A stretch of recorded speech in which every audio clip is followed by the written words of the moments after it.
برائے دلالت پر حدوث امر در زمانہ حال یا استقبال. چلو جی بسم اللہ الرحمن الرحیم. مسئلہ چل رہا ہے کہ بسم اللہ الرحمن الرحیم فعل تین قسم ہے. فعل ماضی مضارع امر. فعل ماضی کی تعریف آ گئی ہے. اب دوسری قسم فعل مضارع. مضارع کا لغوی معنی ہے مشابہ. مضارع کا یہ مشتق ہے، باب مفعلہ ہے مضارعت سے، اور مضارعت یہ متعدی ہے نا، یہ مزید ہے، یہ مشتق ہے مجرد درعن سے. درعن بمعنی دودھ پینا، ایک پستان سے. تو اب مضارع ان کا معنی ہوتا ہے لغوی معنی کہ وہ بچہ جو اپنے دوسرے بھائی یا بہن کے ساتھ مل کر ایک پستان سے دودھ باری باری پیئیں، یہ معنی ہوتا ہے مضارعان. تو اب یہ جو فعل ہے جس کی آگے تعریف آ رہی، اس کو مضارع کیوں کہتے ہیں؟ تو اس لیے کہ دو زمانوں پر دلالت کرتا ہے نا، تو گویا دو زمانے اس سے باری باری دودھ پیتے ہیں. اس مناسبت سے کیا کر دیتے ہیں، اس کو مضارع کہتے ہیں. گویا یہ حال استقبال دونوں رضائی بھائی ہیں جو اس کے بچے ہیں. کیا سمجھیے؟ ایشا بس. اصطلاحی تعریف فعل مضارع وہ فعل ہے جس کی وضع کی گئی ہے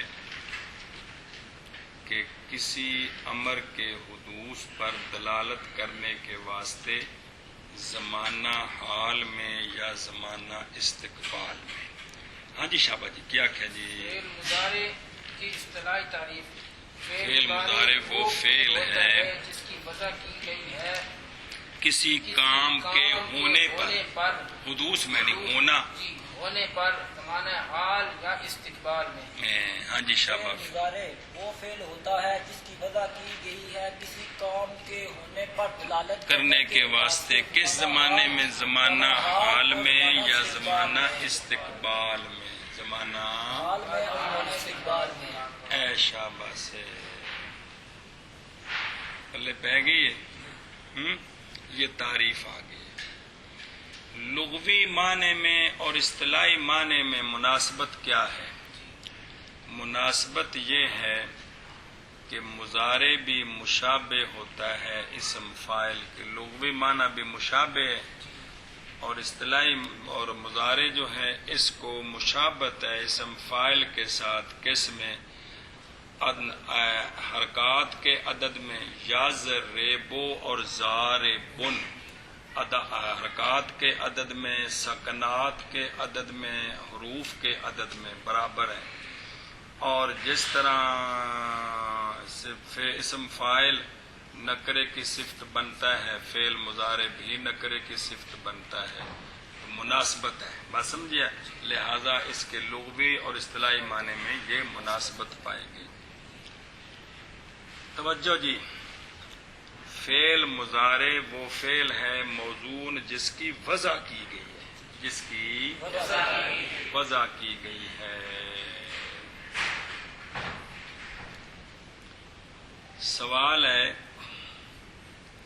کہ لم یضرب، لم میں یضرب مضارع ہے، لیکن یہ حال استقبال پر دلالت کرنے کے واسطے اس کی وضع نہیں ہے، یہ تو زمانہ گزشتہ پر دلالت کرتا ہے. تعریف جامع نہ رہی. ہاں جی شاباش. سوال یہ ہے کہ لم یضرب، شاباش شاباش. اس کی جو وضع ہے یہ نہ زمانہ وضع تو کوئی لگتا.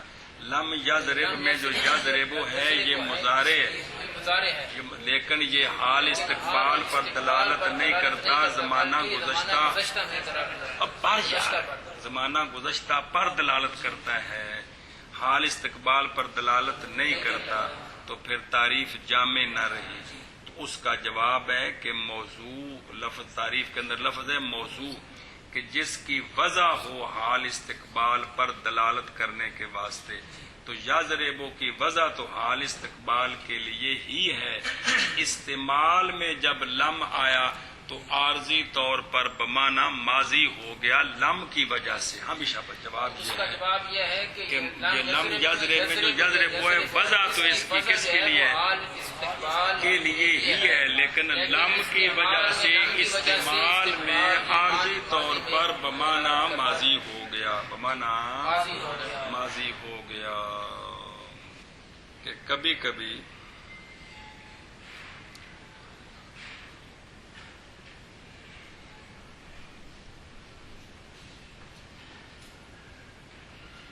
ماضی جو ہے اس کو ماضی کے ساتھ حال کی حکایت کی جاتی ہے، ماضی کے ساتھ، حالانکہ وہ فعل ماضی ہے، مضارع نہیں ہے. تو جو حال استقبال پر دلالت کرے وہ تو مضارع ہوتا ہے. کبھی کبھی ماضی کی بھی زمانہ حال کی حکایت کی جاتی ہے، تو پھر تعریف دخول غیر سے مانے نہ رہے. جی سوال یہ ہے کہ کبھی کبھی ماضی کو پڑھیاں حال نکلنا کی پیچھے حکایت کے لیے ماضی جو ہے نا، ماضی اس کی حکایت زمانہ حال میں یوں سمجھے کہ بھی اب یہ بات ہو رہی ہے. جی سمجھائیے کہ ماضی ہے لیکن وہ بمانا مضارع ہو گئی ہے. جی تو اس کا جواب یہ ہے کہ یہ مضارع وہ ہوتا ہے جس کی وضع ہے کس کے لیے، حال استقبال کے لیے. تو جو ماضی کی حکایت کرتے ہیں حال میں تو یہ فرض ہوتا ہے، یہ وضع نہیں ہوتی ہے. ہمیشہ جواب اس کا جواب یہ ہے کہ ماضی کی جب حکایت کرتے ہیں نا حال کے ساتھ تو یہ فرض ہوتا ہے کہ متکلم فرض کرتا ہے کہ وہ کام گویا میں اب کر رہا ہوں جو زمانہ ماضی میں کیا تھا. یہ وضع نہیں ہے، یہ وضع نہیں ہے. گل سمجھی کہ نہیں؟ ایشا بس سوال ہے ان ضربتا ضربتو، ان میں ضربتا ضربتو ماضی ہے لیکن حال استقبال پر دلالت کر رہا ہے، تو تعریف دخول غیر سے مانے نہ رہی. ہاں جی سوال ہے کہ ان ضربتا ضربتو میں ضربتا اور ضربتو اور ضربتا ہے یہ استقبال پر دلالت کر رہے ہیں، حالانکہ یہ ماضی ہیں مضارع نہیں ہیں. تو اس کا جواب یہ ہے کہ تعریف کے اندر وضع کی قید معتبر ہے کہ اس کی وضع ہو حال استقبال کے لیے. تو ماضی کی وضع حال استقبال کے لیے نہیں ہے، ان شرطیے کے عارضے کی وجہ سے بمانا استقبال ہوئی ہے. شابہ بھائی تو اس کا جواب یہ ہے کہ ان ضربتوں میں جو ضربتا ہے تو اس کی وضع جو ہے وہ مضارع کے لیے نہیں ہے بلکہ کہ پیانا یار ضربتا ضربتوں میں جو ماضی ہے بمانا استقبال ہے، اس کی وضع استقبال کے لیے نہیں ہے، وضع زمانہ گزشتہ کے لیے ہے. ان شرطیہ کے عارضے کی وجہ سے یہ بمانا استقبال ہے، مضارع نہیں، بمانا استقبال. پرسوں پڑھایا جب ماضی اتنے مقام پر ہے تو بمانا ماضی مضارع ہو جاتی ہے. یار چنگا بندہ شہنشاہ. اچھا جی مسئلہ جی علامہ نے فرمایا نا کہ وہ دلالت کرتا ہے کسی کام کے ہونے پر زمانہ حال اور استقبال میں، زمانہ استقبال میں. اگر سمجھیا تو درمیان میں واو لائے ہیں، حال و استقبال، حال. تو اس سے علامہ نے تصریح کر دی ہے کہ مضارع مشترک ہے دو معنوں میں، حال اور استقبال میں. کیا کہ بھائی تعریف میں مصنف علیہ الرحمہ نے تعریف کیا ہے کہ زمانہ در زمانہ حال و استقبال کہ وہ دلالت کرتا ہے کسی کام کے ہونے پر زمانہ حال اور استقبال میں، حال اور استقبال میں.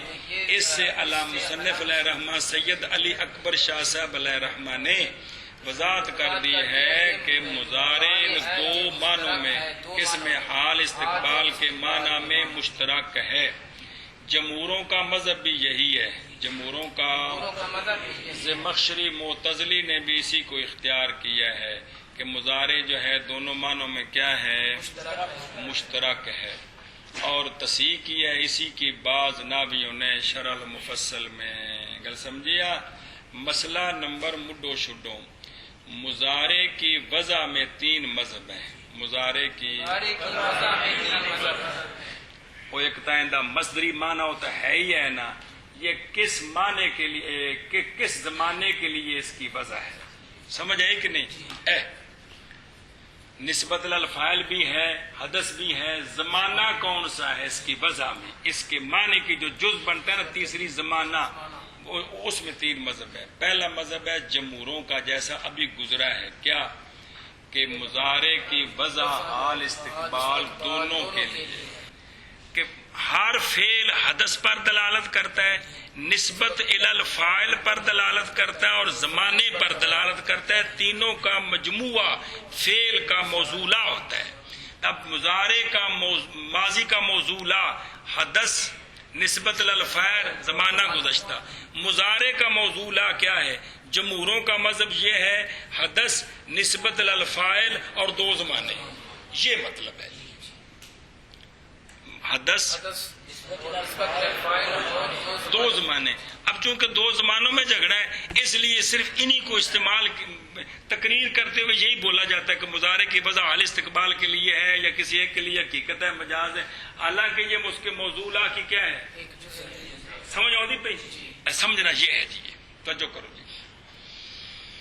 تو جمہوروں کا مذہب بھی یہی ہے اور زمخشری نے اور بعض نے شرح المفصل میں بھی اسی کی تصحیح کی ہے کہ مضارع جو ہے یہ بمعنی حال استقبال، اس کی وضع دونوں زمانوں کے لیے، اس کی وضع کون سے حال بھی اور باقی. آپ کو مشترک کا قانون پتہ ہے کہ لفظ مشترک جب استعمال ہوتا ہے تو ایک معنی میں استعمال ہوتا ہے. کس میں؟ قرینے کے ساتھ. بیک وقت مشترک کے سارے معنی مراد لینے یہ عموم مشترک ہے، یہ جائز نہیں ہے حنفیوں کے نزدیک. سمجھائیے؟ ایک ہوتا عموم مجاز کہ مشترک کا ایسا کلی معنی مراد لینا کہ وہ جو اس کے سارے معنی ہیں وہ اس کے فرد بن جائیں. عموم مجاز جائز ہے، عموم مشترک جائز نہیں ہے حنفیوں کے نزدیک. باوے دلیل جمہوروں کی یہ ہے کہ اطلاق مضارع برحال و استقبال مثل اطلاق لفظ مشترک است بر معانی متعددہ. کہ مضارع کا اطلاق میں نہیں بولنا، مضارع کا اطلاق حال استقبال پر ایسے ہی ہے جیسے لفظ مشترک بولا جاتا ہے متعدد معانی پر. سمجھائیے؟ مضارع کا اطلاق حال استقبال دونوں پر ایسے ہی ہے جیسے یہی تو وجہ ہے کہ اگر 2 معنوں میں سے کوئی معنی خاص کر کے مراد لینا ہو تو قرینے لانے پڑتے ہیں. استقبال کا معنی مراد لینا ہو تو سین صوفہ لانے پڑتے ہیں. حال کا معنی مراد لینا ہو تو لام تاکید کا لانا پڑتا ہے. تو یہ قرائن لانے دلیل ہیں کہ یہ حال اور استقبال دونوں کے لیے اس کی گل سمجھتے ہو کوئی نہ. یہ ایک دلیل. وَإِلَّا یہ دوسری دلیل ہے. یہ دوسری دلیل کے دونوں معنوں میں مشترک ہے وہ یہ ہے کہ اگر یہ مانو کہ مضارع ایک حال میں حقیقت ہے، مثال کے طور پر کیا ہے اور مستقبل میں مجاز ہے، تو پھر یفعل الآن استعمال تو ہے عربی میں، اب یہ مفید تکرار ہو جائے گا. کیا ہو جائے گا؟ کیونکہ یفعل کا تو معنی ہی اب الآن یہ بے فائدہ ہو گیا. یہ حالانکہ کسی ناوی نے اس کو بے فائدہ نہیں مانا جی، کل سمجھیا. اور یفعل غدن، یفعل یہ مفید تناقض ہو جائے گا. یفعل کہتا ہے کہ اب کر رہا ہے، غدن کہتا ہے کل کرے گا، تو یہ کیا ہو گیا؟ تناقض ہو گیا. یہ ٹھیک نہیں ہے، گل سمجھیے. اور اگر فقط بمعنی استقبال ہو، کیا ہو؟ فقط بمعنی استقبال ہو. اب پہلی ساری باتیں الٹ ہو جائیں گی. یفعل غدن مفید تکرار ہو جائے گا، یفعل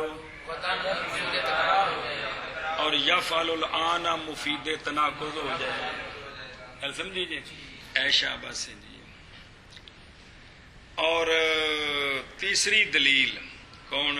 تیسری دلیل وہ یہ ہے کہ چون برائے معنی ماضی لفظ را موضوع ساختند برائے حال و استقبال نیز لفظ موضوع میں باید اگرچہ بطور اشتراک باشد.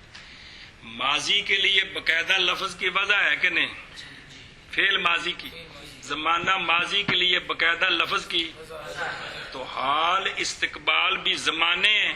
جس طرح زمانے ماضی کے لیے باقاعدہ وضع ہے، اسی طرح زمانہ حال استقبال کے لیے بھی لفظ کی باقاعدہ وضع ہونی چاہیے، اگرچہ بطور اشتراکی ہو لیکن وضع ہونی چاہیے. گل سمجھیا؟ یہ تیسری دلیل ہے. یہ کن کی؟ جمہور کی. پلے پہیا اے شاباش سے. یہ پہلا مذہب ہے کہ کیا ہے؟ یہ دونوں زمانوں کے گل سمجھیا؟ اے شاباش. وہاں کے تینوں دلیلوں پہ اعتراض کیا ہے. اچھا جی، کچھ آپ مطالعہ کریں، ساری گلیں پہ گزر گیا، کوئی نویاں نہیں گیا جی، صرف اے انداز تے عبارت وکری تے کتاباں دے نام وکرے جی. دوسرا مذہب کون؟ دوسرا مذہب اگلے پاس لکھے ہو، وہ ہے زجاج اور اس کے پیروکاروں کا. دوسرا مذہب ہے وہ یہ ہے کہ مضارع استقبال میں حقیقت ہے، حال میں مجاز ہے. کیا ہے؟ دوسرا مذہب ہے زجاج اور اس کے پیروکاروں کا. اس کا مطلب یہ ہے کہ مضارع حقیقتاً استعمال چبڑ گیا. مضارع حال میں حقیقت ہے اور استقبال میں مجاز. حال میں یار کمال، تیرے کتاب کو نہیں حال پڑھی؟ میں نظر نہیں آ رہی کہ استقبال میں حقیقت ہے اور حال میں مجاز ہے. اتنے انگل رکھنا یار، کمال ہے بھائی. زجاج اور اس کے پیروکاروں کی دلیل یہ ہے کہ زمانہ حال کون؟ یہ کمال اختفا رکھتا ہے، یہ بالکل مخفی ہے. کون؟ اس لیے تو حکے ماں جو ہیں، حکے ماں وہ اس کے وجود کے انکار، حکم آیا یار جب وہ اس کے وجود کے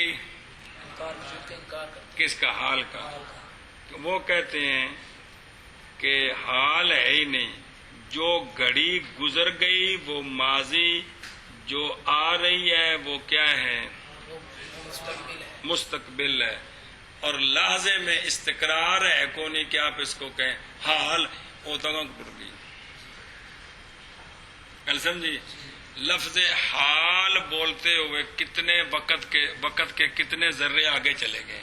لفظ حال وقت لگا کتنے ذرے آگے چلے گئے. بس سمجھیے. تو حکماء یہ کہتے ہیں کہ حال کا وجود ہی کوئی نہیں ہے، جو وقت کی جز آ رہی ہے وہ کیا ہے؟ اور جو ماضی، درمیان میں کوئی وقت ہے کوئی نہیں، صرف ایک اعتبار ہے، صرف ایک اعتبار ہے. گل سمجھی اے شاباش. لہذا ہائے ہائے زمانہ حال صرف ایک حد مشترک ہے حکماء کے نزدیک، اور امر اعتباری ہے کہ وجود فی نفس ہی نہیں رکھتا جی. کل سمجھیا اے شاباش سے. یہ جگہ لکھا نا وَإِلَّا انقسام چیزیں بدو چیز مستلزم انقسامش بسے چیز باشد. یہ انہیں کہ مفروضے ہیں سارے، کہ اگر آپ زمانہ حال مانتے ہو تو آپ نے حال میں جس کی تقسیم کی ہے 2 حصوں میں، وہ 3 حصوں میں چلی جائے گی. وہ جو جس کو حال کہہ رہے ہیں وہ ہے نہیں، وہ آگے ماضی میں چلی گئی، جو ابھی ہوئی نہیں ہے وہ مستقبل میں ہے. بات سمجھیے؟ یہ سب ان کے مفروضے ہیں جی. تو چونکہ بھئی زمانہ حال کا تو وجود ہی کوئی نہیں ہے، تو لفظ کی وضع تو اس معنی کے لیے کریں جس کا وجود ہو. اس لیے کس میں حقیقت ہے؟ استقبال میں حقیقت ہے اور حال مجاز ہے. یہ قول ٹھیک نہیں ہے. یہ قول اس لیے کہ عرف اور لغت میں زمانہ حال باقاعدہ موجود ہے، مانا گیا ہے. سمجھ آئیا؟ حال سبب وجود بالفعل ظہور کامل دارد نسبت زمانہ ماضی و مستقبل کے وجودش بالفعل نظم متکلم و مخاطب معدوم است. کہ زمانہ ماضی اور حال جو ہیں وہ معدوم ہیں، زمانہ حال باقاعدہ موجود ہے، اور عربیت کے قوانین کا مدار اور شرع شریف کے قوانین کا مدار عرف اور لغت پر ہے، یہ فلسفیوں کی تحقیقات پر نہیں ہے جو بے سریاں ہیں۔ گل سمجھیا؟ کیا کہیں اہل عربیت اور شرع شریف کے قوانین کا جو مدار ہے وہ عرف اور لغت پر ہے۔ تو زمانہ ماضی کے بعض اجزاء جو قریب کے ہیں اور مستقبل کے جو ابھی آنے والے اجزاء ہیں، یہ مل کر عرف اور لغت شرع شریف میں لغت میں، اور یہ اس کو زمانہ کیا کہتے ہیں؟ حال کہتے ہیں۔ کیا کہتے ہیں؟ زمانہ حال کہتے ہیں۔ گل سمجھیا؟ اب مثلا ایک نمازی جو 2 رکعتیں پڑھ چکا ہے اور باقی پڑھ رہا ہے، اس کو کہتے ہیں ھذا یصلی، یہ نماز پڑھ رہا ہے۔ یہ یوں نہیں ہے کچھ پڑھ چکا ہے کچھ پڑھے گا، یوں تو نہیں کہتے۔ کیا کہہ رہے ہیں؟ اور امی ابو نماز پڑھتے پہنے چاہ پینی سی انہیں جی ٹھنڈی ہو جائے گی، مثال طور پہ جی روٹی کھانی سانے نماز پڑھتے پہنے، سمجھ آئیے جی؟ تو یہ زمانہ حال بولا جاتا ہے کہ نماز پڑھ رہا ہے، اور پھر یہ حال ہر فعل کے اعتبار سے یہ ممتد اور غیر ممتد ہوتا رہتا ہے۔ مسجد بن رہی ہے، پائیں سال لگ جائے، مدرسہ بن رہا ہے، حال کا وجود ہے، حال کا وجود ہے۔ ایشا بس یہ تحقیقات فلسفیہ پر نہیں ہے، وگرنہ از فساد نماز در بعض ارکان لاحقہ اعادہ ارکان سابقہ لازم نہیں آیت۔ اگر ان کو نہ مانے کہ یہ سارا حال ہے تو جو پڑھ چکے ہیں وہ تو ماضی میں چلے گئے ہیں، جو پڑھنے ہیں وہ استقبال میں ہیں، تو زمانے بدل جائیں تو پھر تو احکام بدل جاتے ہیں جی۔ تو پہلی میں جو خرابی تھی وہ آنے والیوں میں درستگی اس کی نہیں ہو سکتی، سجدہ صاحب پھر نال کرنا چاہیے، سمجھو نہیں پہ تا کھاتا چلنا ہے جی، یہ کم خراب ہو جائے گا وغیرہ ذالک من القباحات۔ سنیں ایسا بس۔ تیسرا مذہب ہے ابن تردہ کا، لفظ غلط لکھا جائے تراوا، ابن تردہ۔ تیسرا مذہب کس کا؟ تیسرا مذہب ہے ابن تردہ کا۔ وہ کہتا ہے کہ مضارع حال میں حقیقت ہے، استقبال میں مجاز ہے۔ کیا جی؟ تیسرا مذہب ہے ابن تردہ کا، وہ کہتے ہیں کہ مضارع حقیقت حال میں حقیقت ہے، یہاں سے معلوم نہیں ہوتی، استقبال میں مجاز ہے، یعنی پہلے مذہب کا عکس، اور یہ پہلے کا مطلب دوسرے مذہب کا، اور یہ اس مذہب کو بہت سارے محققین نے اختیار کیا ہے، اس مذہب کو بہت سارے محققین نے اختیار کیا ہے۔ رضی نے کہا ہے یہی اقوا ہے، سمجھ آئیے؟ دلیل اس قول پر یہ ہے کہ مضارع جب قرائن سے خالی ہو تو متبادر جو معنی سمجھا جاتا ہے وہ حال ہی سمجھا جاتا ہے، وہ حال ہی سمجھا جاتا ہے، سمجھ آئیے؟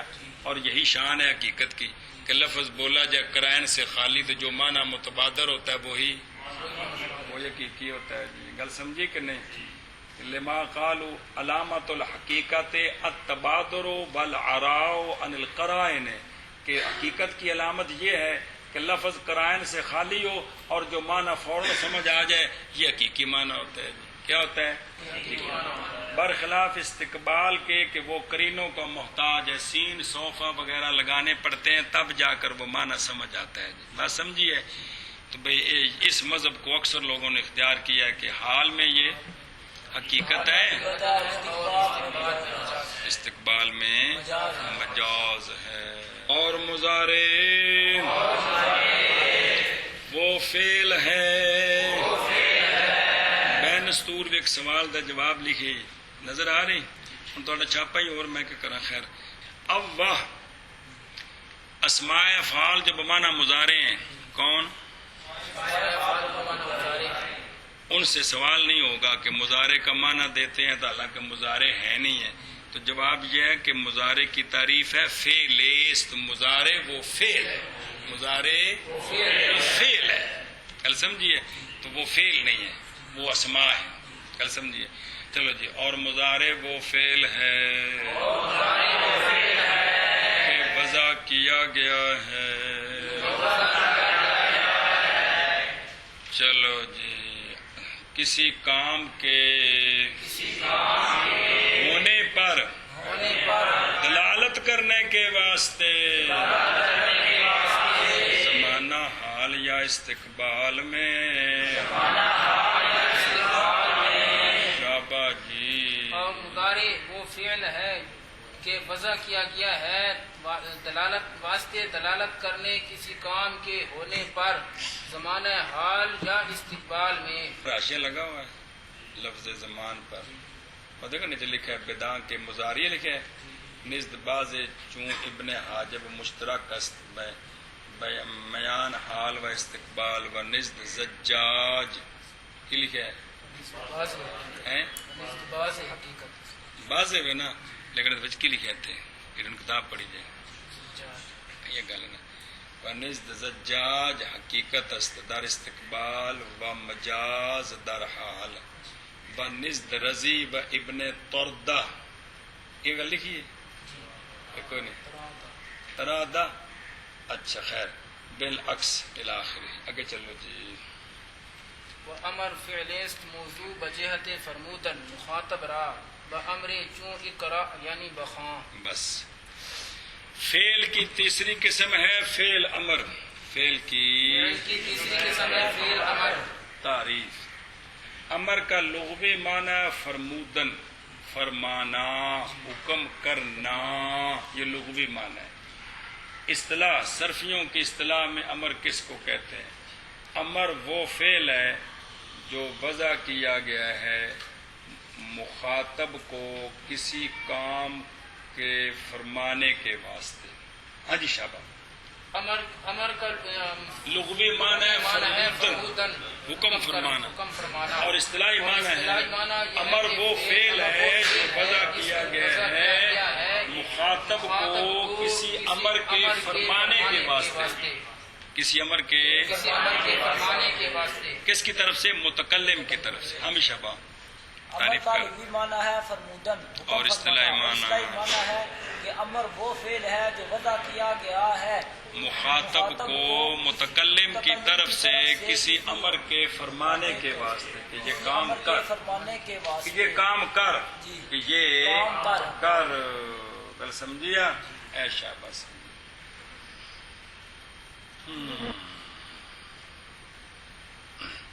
تو امرے کا معنی ہے کارے کے معنی مصدریست باعتبار لغت. سمجھ آئیا بھئی؟ اس جو لفظ سیغا بولا ہے نا، جو سیغا بولا ہے اس کا جو معنی مصدری ہے اے مخاطب تو اس کو وجود میں لا. یہ مطلب ہے جو مصدر اضرب زیدن کا معنی کیا ہے؟ اے مخاطب اس اضرب کا جو معنی مصدری ہے اس کو عدم سے وجود میں لا. مطلب یہ ہے کہ متکلم مخاطب سے یہ کہتا ہے کہ جو میں نے سیغا امر بولا ہے اس کی جو مصدر ہے اس کو تو عدم سے وجود میں لا. اس کو تو عدم سے وجود میں لا. اے مطلب ہے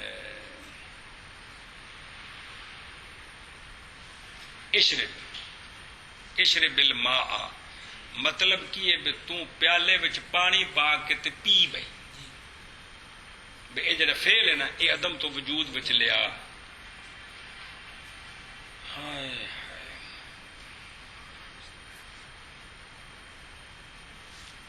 سوال ہے معرف ہے امر، معرف ہے اور تعریف کے اندر بھی آ گیا با امرے. یہ تو دور لازم آ گیا. معرف معرف میں ماخوذ ہو گیا. ہاں بھی شابہ. سوال ہے کہ معرف کون ہے؟ معرف بھی امر ہے اور تعریف کے اندر لفظ امر آیا کہ تو لہذا دور لازم آ گیا. تو معرف اور معرف چپڑ جائے. معرف معرف میں ماخوذ ہے تو یہ دور ہے. کل سمجھیا؟ تو اس کا جواب ہے کہ معرف جو ہے نا امر وہ اصطلاحی مراد ہے اور جو تعریف کے اندر امر ہے یہ لغوی امر مراد ہے، کام کرنا، سمجھائیے؟ تو لغوی اصطلاحی جدا جدا ہو۔ سوال ہے اللہم اغفر لی میں اغفر، امر تو ہے لیکن تعریف سچی نہیں آ رہی، تعریف سچی نہیں آ رہی، کیونکہ یہاں متکلم اللہ تعالیٰ کو کوئی کسی امر کا حکم تھوڑا ہی فرما رہا ہے جی، عرض کر رہا ہے، دعا کر رہا ہے، بات سمجھیا؟ یہاں بجے تو فرمودن تو کوئی نہیں ہے کہ فرمودن ہے، نہیں ہے۔ اسی طرح اگر مساوی کو کوئی بندہ کہے برابر والے کو آتنی قرضن، تو یہ آتے امر تو ہے لیکن یہ فرمودن نہیں ہے، فرمودن اس کو التماس کہتے ہیں، اغفر کو دعا کہتے ہیں، مساوی کو آتے کہیں تو اس کو التماس کہتے ہیں، چھوٹے کو کہیں نا اضرب، اب اس کو تو تعریف تو ہیں سارے سیگے امر، لیکن تعریف سچی صرف اضرب پر آتی ہے، فرمودن کارے تو اس میں پایا جا رہا ہے جو چھوٹے کو بڑا حکم کرتا ہے۔ اس کا جواب یہ ہے، توجہ کرنا، اس کا جواب یہ ہے کہ یہ جو تعریف کے اندر فرمودن ہے نا، فرمودن اس کا معنی ہے گفتن، کیا معنی ہے؟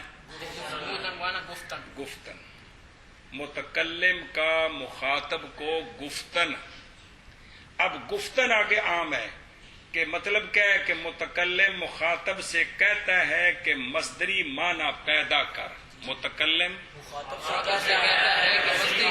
فرماتا نہیں ہے بلکہ کہتا ہے کہ کیا کر،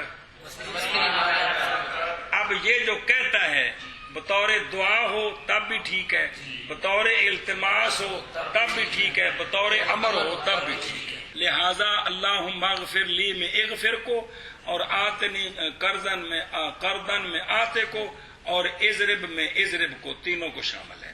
کل سمجھیا؟ ایشا بس۔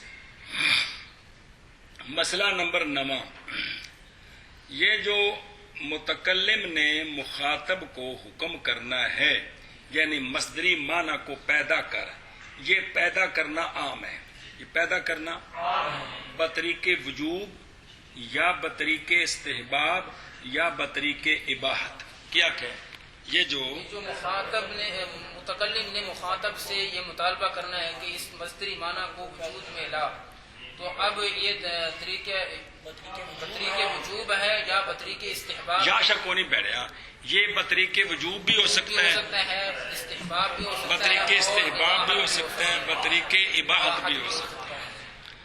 مثلا استاد آ جان تے استاد تینوں کہے جا بازاروں امب لیا، تو استاد چھڈو کل کھاواں گے جی، کل لے آواں گے، یہ ہن غلط ہے، اس واسطے کہ ہن تو سمجھدا پیا بے کی ہے، یہ امر وجوب واسطے ہن ضروری ہے۔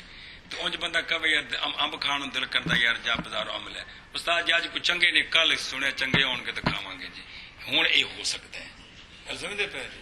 اے مطلب ہے جی وہ موقع مناسب نال سارے سمجھ آنے بھی جڑا امر ایندی اس وقت کی جڑی نا جی حیثیت ہے۔ چلو جی اچھا جی، تو مثلا قرآن پاک سے مثالیں دی، اقیم الصلاۃ، استعذ باللہ، پہلے سمجھیا کون؟ اور اقیم الصلاۃ، اقیم الصلاۃ یہ فرضیت کے لیے ہے، استعذ باللہ یہ استحباب کے لیے ہے، اور واسطعوا جو ہے یہ اباحت کے لیے ہے۔ باقی اصول فقہ پڑھیا گل جی، نہ منع کے بعد امر ہے تو وہ اباحت کے لیے ہوتا ہے کہ اب یہ پابندی ختم ہے جی۔ وَإِذَا حَلَلْتُمْ فَاصْطَادُوا، جب تم احرام کی حالت سے نکل آؤ تو اب شکار کرو، مطلب ہے کہ اب جو پابندی تھی شکار نہ کرنے کی وہ ختم ہو گئی۔ یہ نہیں مطلب ہے حج کر کے سارے پر پہاڑا نکل جائے ایک کے گھر نہیں پھڑ کے لے آؤ بھائی، یہ نہیں مطلب ہے جی۔ اچھا جی، یا کبھی امر سے مقصود نہ وجوب ہوتا ہے، نہ استحباب ہوتا ہے، نہ اباحت ہوتی ہے، بلکہ مقصود تحدید ہوتی ہے، بلکہ مقصود جس طرح کہ اے معلوم ما شئتم، کرو جو تم چاہتے ہو، تو یہ اس لیے نہیں کہ شریعت اجازت دے رہے رسا کھلا جے کوڑا سر تے نس جڑے پاسے برزی بوتا چاہ کے، یہ تحدید کے لیے، کس کے لیے؟ تحدید کے لیے ہے، اگر سمجھیا۔ تو یہ جو امر ہوتا ہے یہ کبھی اس پر عمل کرنا واجب ہوتا ہے، کبھی اس پر عمل کرنا مستحب کا درجہ ہوتا ہے، کبھی اس پر عمل کرنا اباحت کا درجہ ہے، کبھی اس پر عمل نہ کرنا ضروری ہوتا ہے۔ جہاں تحدید کے لیے ہوتا ہے نا، پتر کھیلو کھیلو، چلو استاد آکھے امر ہے کہ کوئی نہیں، لیکن یہ امر عمل کرنے کے لیے کہ نہ کرنے کے لیے؟ نہ کرنے کے لیے ہے جی۔ کتاب لیلا مطالعہ کرتے ہیں پاڑ دے، یہ امر کس لیے ہے؟ یہ کرنے کے لیے نہیں ہے، نہ کرنے کے لیے ہے میرا مطلب ہے۔ چلو جی، سوال یہ ہے کہ نزال کون؟ یہ اسم ہے لیکن اس پر امر کی تعریف سچی ہے کہ یہ امر کا معنی دیتا ہے، یہ امر کا سمجھائیے، حالانکہ اس کو فعل امر نہیں، اس کو امر نہیں کہتے، اس کو اسم فعل کہتے ہیں۔ ہم بھی شاباش۔ سوال ہے کہ نزال کے ذریعے بھی تو حکم فرمایا جا، حکم کے نزال کا معنی انزل اتر توں، حالانکہ یہ فعل نہیں ہے بلکہ یہ اسم فعل ہے۔ تو اس کا جواب ہے کہ تعریف کی ہے نا فعلیست، کیا تعریف کی ہے؟ تو فعلیست اسماء افعال نکل گئے، کس سے؟ ہاں شاباش سے۔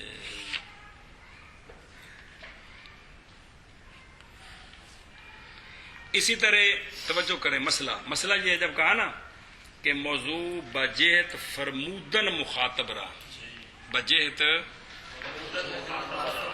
ایک تم فرمودن ہے، ایک مخاطب رہا، لہذا نہ یہ ساری نکل گئی، اس میں فرمودن نہیں ہوتا، اس میں بلکہ منع ہوتا ہے۔ اور امر معلوم مخاطب کے علاوہ امر کی ساری قسمیں نکل گئی، امر غیر معلوم غیر مجہول، متکلم معلوم متکلم مجہول، تو امر مخاطب مجہول، یہ پانچوں نکل گئے، کیونکہ کسی میں بھی فرمودن مخاطب راہ نہیں ہوتا۔ سمجھ آئیے؟ امر مخاطب مجہول میں کام فرمانا نہیں بلکہ کام فرمایا جانا ہے، کام میں تو رب چاہیے کہ تو مارا جائے، اب مارنے والا کوئی اور ہے، یہ نہیں ہے، مارا جایا والا فعل اس کے اختیار میں نہیں ہے، بلکہ یہ جو فعل ہے ضرب والا وہ اس کے اختیار میں نہیں ہے، وہ کسی اور نے کرنا ہے، اس پر تو واقع ہونا ہے۔ اور باقی رہ گئے امر غائب اور متکلم، وہ چونکہ مخاطب نہیں ہے، سمجھیے؟ تو جو امر ہے نا، جو اصطلاح امر بولا جاتا ہے وہ صرف مخاطب معلوم کے 6 صیغوں پر، کس پر؟ بطور گردان وہ سب کو امر ہی کہتے ہیں، لے یضرب لے یضرب ساری گردانیں، اے لا تضرب لا تضرب لا یضرب لا یضرب ساری گردانیں نہی ہیں، گل سمجھیے؟ لیکن عرف میں نہی بھی صرف مخاطب کے 6 صیغوں کو کہتے ہیں، اور امر بھی مخاطب معلوم کے لیے، اے مطلب سمجھیے؟ بقایا جو ہے نا یہ کیا نام ہے، امر کے 6 صیغوں کے علاوہ ان کو مضارع مجزوم کہتے ہیں، کیا کہتے ہیں؟ صرف اتنا فرق ہے، یضرب یہ مضارع مجزوم بلام امر ہے، اور لا یضرب مضارع مجزوم بلائے نہی ہے، سمجھیے؟ تو باقی سب کو کیا کہتے ہیں؟ مضارع مجزوم۔ امر صرف مخاطب معلوم کے 6 صیغوں کو کہتے ہیں، سمجھیے؟ سوال ہے اطلب منک الفعل، کیا شے ہے؟ استغفرک، اطلب منک الفعل میں فعل کی طلب ہے کہ نہیں مخاطب سے؟ استغفرک میں اللہ تعالیٰ سے بخشش کی طلب ہے، سمجھے؟ تو یہاں مخاطب سے طلب تو پائی گئی ہے، متکلم کی طرف سے مخاطب سے فعل کی طلب، لیکن اطلب اور استغفر مضارع تو امر تو نہیں ہے، یہ تو فعل مضارع ہے۔ ہم شاباش۔ سوال ہے کہ اطلب منک الفعل اور استغفرک میں جو مخاطب سے طلب تو پائی گئی، ہاں متکلم نے مخاطب سے فعل طلب کیا ہے جی، لیکن اطلب اور استغفر یہ امر نہیں ہے بلکہ کیا ہے؟ مضارع ہے۔ تو اس کا جواب یہ ہے کہ یہ جو ہے نا اطلب اور استغفر یہ دونوں خبریں ہیں، کیا ہے؟ دونوں خبریں ہیں، امر نہیں ہے. یہ دونوں خبریں. ان میں فعل کے طلب کی خبر ہے، ان میں بخشش طلب کرنے کی خبر ہے. وہ عرف کے اعتبار سے انشاء والا معنی بنتا ہے جی، پلے پہی ہے. ورنہ اصل میں یہ کیا ہیں؟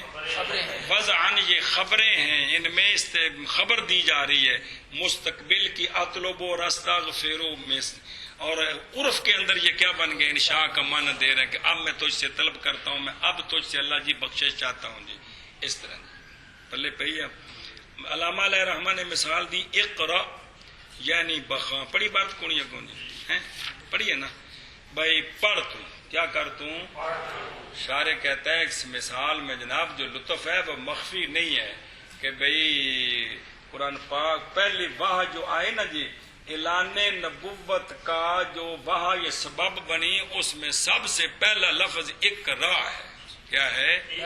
اقرا. تو پڑھنے سے بات شروع ہوگی بابے. باقی فعل امر جو ہے نا، اس میں زمانہ استقبال کا ہوتا ہے. کون سا ہوتا ہے؟ کیونکہ متکلم پہلے صیغہ امر بولے گا، مخاطب اس کے بعد اس پر عمل کرے گا. سمجھ آئیے؟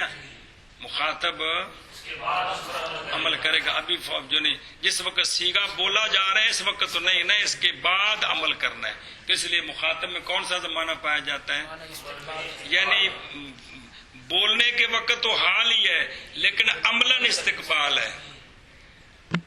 امر نہ جو ہے نا، یہ تکلم کے اعتبار سے ان میں حال ہے لیکن عمل کے اعتبار سے ان میں استقبال ہے. کام یہ مستقبل میں ہوں گے جی. بلے پہیا اے شاباش سے چلو جی مانا کرو جی. اور امر وہ فعل ہے جو وضع کیا گیا ہے مخاطب کو فرمانے کے واسطے، امرے کسی کام کو، کسی کام کو. چلو جی جیسے اقرا یعنی پڑھ توں جی. اور امر وہ فعل ہے کہ وضع کیا گیا ہے مخاطب کو فرمانے کے واسطے. کسی امر کے کسی امر کے مخاطب کو فرمانے کے کسی واسطے. امر کے مخاطب کو فرمانے کے واسطے. امر سے مراد کیا ہے؟ کہ جو صیغہ امر بولا ہے اس کی مصدر کو عدم سے وجود میں لا. ہم بھی جیسے اقرا یعنی پڑھ. شاباش کیا شاباش. اور امر وہ فعل ہے جو وضع کیا گیا ہے کسی امر کے مخاطب کو فرمانے کے واسطے، جیسے اقرا یعنی پڑھ توں. فعل کی 3 قسمیں ہیں، ماضی، مضارع، امر. بابا جی دھیان کرو، فعل کی کون؟ امر. تو یہاں سے مصنف علیہ رحمہ ماضی اور مضارع کی تقسیم کرتے ہیں کہ ماضی اور مضارع یعنی فعل ماضی فعل مضارع دونوں دو قسم ہیں، معروف اور مجہول. ہاں جی، ماضی اور مضارع دونوں دو قسم ہیں، معروف اور مجہول. معروف اور مجہول. تو جو معروف ہے نا، اس کو معلوم بھی کہتے ہیں، اس کو معلوم بھی کہتے ہیں. تو تعریف کہ ماضی ہو یا مضارع ہو، معلوم ماضی مضارع معلوم وہ فعل ہوتا ہے جو منسوب ہو فاعل جلی یا خفی کی طرف. ہاں جی شابہ جی. ماضی مضارع معروف وہ فعل ہوتا ہے جو منسوب ہو فاعل جلی کے ساتھ یا فاعل خفی کے ساتھ نہیں جی، طرف کے فعل کے ساتھ منسوب ہونا کہ فعل وال نسبت ہوں جی. کمال ہے جی. فعل ماضی تے معروف اے ہو گیا مقسم. اگوں مقسم پہ جڑی جنس ہے وہ فعل ماضی معروف نہیں ہے، وہ کلا فعل ماضی. سنو نا میری گل جی بادشاہ، مقسم دی جڑی تعریف کری دی پہلا معرف دا جڑی پہلی جز ہوں وہ جنس ہوں جی. ہوں فعل ماضی معروف تا بن گیا مقسم. اگوں جنس فعل ماضی معروف تا نہیں نا، بلکہ جنس کون ہے؟ فعل ماضی صرف جی. اے فعل ماضی دیاں 2 قسمان نا کون؟ تے فعل ماضی کی بن گیا مقسم. تے مقسم قسماں دی تعریف دے وچ پہلی جز ہوندا ہے تے ہوں میری سنو گے تو پتہ لگے گا کہ مقسم ہمیشہ کہ اپنی اقسام کی تعریف میں پہلی جز ہوتا ہے اور وہی جنس ہوتی ہے جو معرف اور غیروں کو شامل ہوتی ہے، آگے فصلیں ذکر کی جاتی ہیں. تو یہاں دونوں بار مقسم کو ایک مرتبہ جو ہے نا وہ مقسم کون ہے؟ فعل ماضی دو قسم ہے، معروف اور مجہول. فعل مضارع بھی دو قسم ہے، ماضی اور معروف اور مجہول.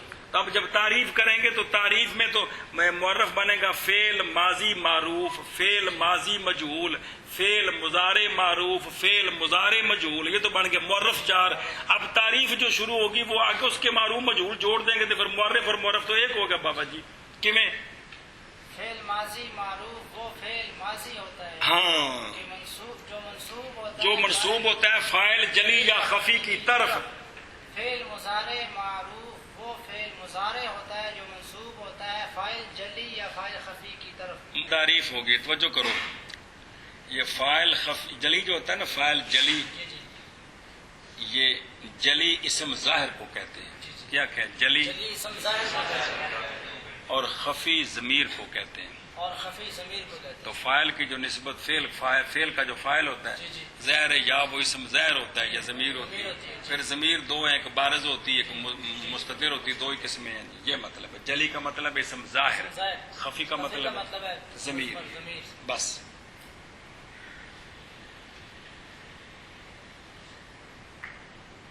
فاعل جلی یا فاعل خفی. سوال ہے کہ فعل کی تعریف کی ہے فعل ماضی مضارع کی کہ فعل ماضی مضارع وہ فعل ہیں جو منصوب ہوتے ہیں فاعل کی طرف. ان کی تعریف میں کون آ گیا؟ فاعل. کون آ گیا؟ اگر فاعل کی تعریف کی جائے تو فاعل کی تعریف ہے کہ الفاعل ما اسند الیہ الفعل. فاعل وہ اسم ہوتا ہے جس کی طرف فعل کا اسناد کیا جاتا ہے. کیا کہ فاعل کی تعریف کیا ہے؟ فاعل وہ ما اسندا اس کی طرف فعل کا اسناد کیا جائے. ہے تو کتاب میں لکھا نہیں، پڑھو عبارت. والفاعل ما اسند الیہ الفعل. تو فاعل کی تعریف میں فعل آ گیا ہے اور فعل کی تعریف میں فاعل آ گیا ہے، تو یہ دور لازم آ گیا. کی خرابی لازم آئی؟ یہ دور لازم آ گیا کیڑا کہ فاعل کی تعریف میں فعل آ گیا ہے اور فعل کی تعریف میں فاعل آ گیا ہے.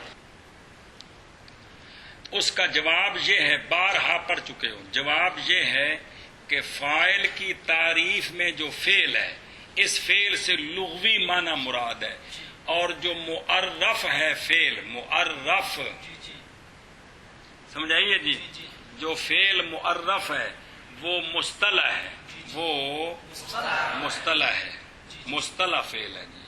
اور فاعل کی تعریف میں جس فعل کا ذکر ہے یہ لغوی ہے، تو لہذا وہ مصطلح اور یہ لغوی دونوں غیر ہو گئے، دونوں غیر ہو گئے. ہاں جی شاباش. سوال کا جواب یہ ہے کہ فاعل کی تعریف میں جو فعل ہے یہ اس سے مراد یہ لغوی فعل ہے، اور جو یعنی مصدری معنی، کیونکہ فاعل صرف مصطلح فعل کا تو نہیں ہوتا، فاعل جو ہے نا اسماء صفات کا بھی ہوتا ہے، فاعل مصدر کا بھی ہوتا ہے.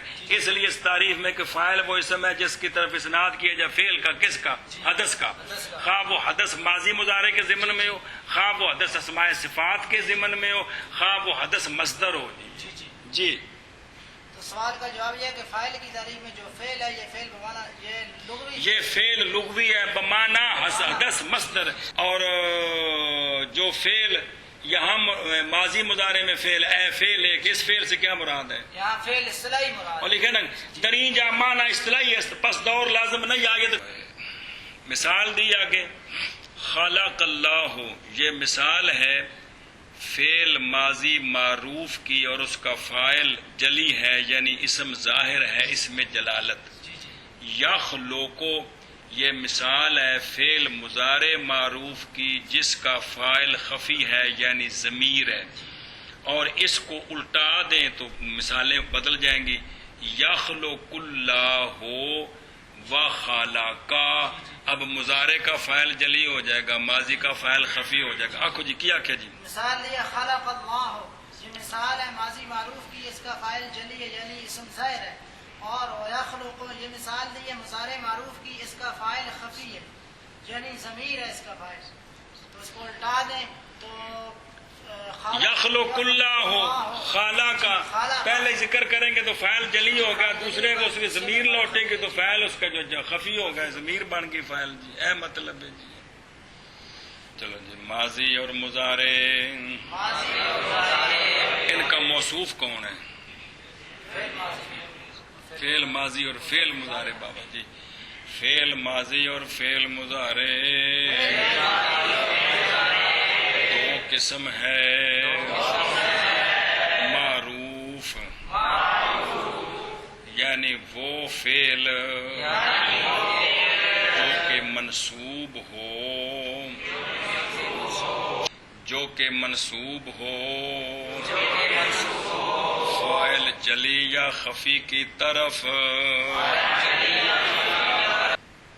جیسے خلق اللہ ہو اور یخلق جی۔ فعل ماضی اور فعل مضارع دو قسم ہیں، معروف یعنی وہ فعل جو کہ منصوب ہو فاعل جلی یا فاعل خفی کی طرف، جیسے خلق اللہ اور یخلق۔ دوسری قسم ہے فعل ماضی اور معروف کی فعل مجہول، یعنی فعل ماضی مجہول اور فعل مضارع مجہول۔ کیا کہ دوسری قسم ہے فعل ماضی اور فعل مضارع، دوسری قسم ہے فعل کی فعل مجہول یعنی فعل ماضی مجہول اور فعل مضارع مجہول۔ فعل مجہول وہ فعل ہوتا ہے جو فاعل جلی یا خفی کی طرف منصوب نہ ہو بلکہ مفعول جلی یا خفی کی طرف منصوب ہو۔ فعل مجہول وہ فعل ہوتا ہے جو فاعل جلی یا خفی کی طرف منصوب نہ ہو بلکہ مفعول جلی یا خفی کی طرف منصوب ہو، جس کو عرف میں نائب فاعل کہتے ہیں، ان بکری بکری تعریف کر دو۔ فعل ماضی مجہول وہ فعل ماضی ہوتا ہے جو مفعول جلی یا خفی کی طرف منصوب، جو فاعل جلی یا خفی کی طرف منصوب نہیں ہوتا بلکہ مفعول جلی یا مفعول خفی کی طرف منصوب ہوتا ہے، اور فعل مضارع مجہول وہ فعل مضارع ہوتا ہے جو فاعل جلی یا خفی کی طرف منصوب نہیں ہوتا بلکہ مفعول جلی یا مفعول خفی کی طرف منصوب ہوتا ہے۔ اس کی مثال ہے خلق العالم، پیدا کیا گیا جہان، تو العالم یہ مفعول جلی ہے، خولے کا اس کی طرف منصوب ہے، یخلق ہوا ضمیر اس کا نائب فاعل ہے جس کو یہاں مفعول بھی کہا ہے، تو یہ منصوب ہے مفعول خفی کی طرف، اس کو الٹا دیں یخلق العالم خولے کا، تو الٹ مثال بن جائے گی جی۔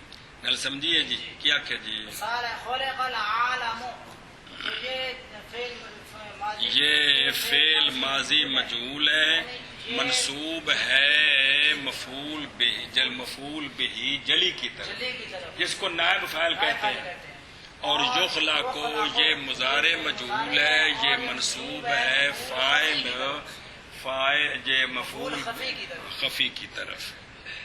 سوال ہے کہ فعل کی تین قسمیں ہیں، ماضی مضارع امر، تو جس طرح ماضی اور مضارع دو قسم ہیں معروف اور مجہول، امر کی دو قسمیں کیوں نہیں بنائی ہیں معروف اور مجہول، جبکہ امر بھی دو قسم ہوتا ہے، لے یضرب امر معلوم ہے، لے یضرب امر مجہول ہے۔ ہاں جی سوال ہے کہ فعل کی تین قسمیں ماضی اور مضارع اور امر، تو جس ماضی مضارع کی دو قسمیں بنائی ہیں، تو امر کی دو قسمیں کیوں نہیں بنائی معروف اور مجہول، جبکہ لے یضرب جی جبکہ لیضرب یہ امر معلوم ہے اور لیضرب یہ امر مجہول ہے، یہ دو قسمیں دو قسمیں بنائی؟ کیوں نہیں بنائی ہیں؟ تو اس کا جواب یہ ہے کہ مصنف علیہ رحمہ کے نزدیک امر صرف معلوم مخاطب ہوتا ہے، امر صرف معلوم مخاطب ہوتا ہے، امر با لام معروف ہو یا مجہول ہو، نہی معروف ہو یا مجہول ہو، یہ سارے مضارع مجزوم میں داخل ہیں، مضارع میں داخل ہے، تو جب مضارع معلوم مجہول آ گیا تو یہ لے یضرب لے یضرب اور لا یضرب لا یضرب یہ سارے اس میں آ گئے، صرف اضرب 6 سیغے چھوڑ کر باقی سارے اس میں آ گئے. ہاں جی تو اس سوال کا جواب یہ ہے کہ مصنف علیہ الرحمہ کے نزدیک امر حاضر امر جو ہے نا اس کے صرف 6 سیغے ہیں جو امر حاضر معروف کے ہیں بس. بقایا امر بالام اور نہ یہ ساری کی ساری یہ مضارع ہے، یہ مضارع ہے. یہ لم یضرب لم یضرب مضارع مجزوم ہے، یہ مضارع مجزوم ہے. تو جب مضارع کی 2 قسمیں آ گئیں تو یہ سارے اس میں آ گئے. یضرب یضرب لا یضرب لا یضرب لن یضرب لن یضرب لم یضرب لم یضرب لیضرب لیضرب لا یضرب لا یضرب یہ سارے اس میں آ گئے. یہ سارے مضارع مجزوم ہے، کچھ منصوب ہے، مرفوع ہے. کل سمجھی جی مانا کر بھائی. اور مجہول جو کہ اس طرح نہ ہو جی، اور مجہول جو کہ اس طرح نہ ہو، جیسے خلق العالم اور یخلق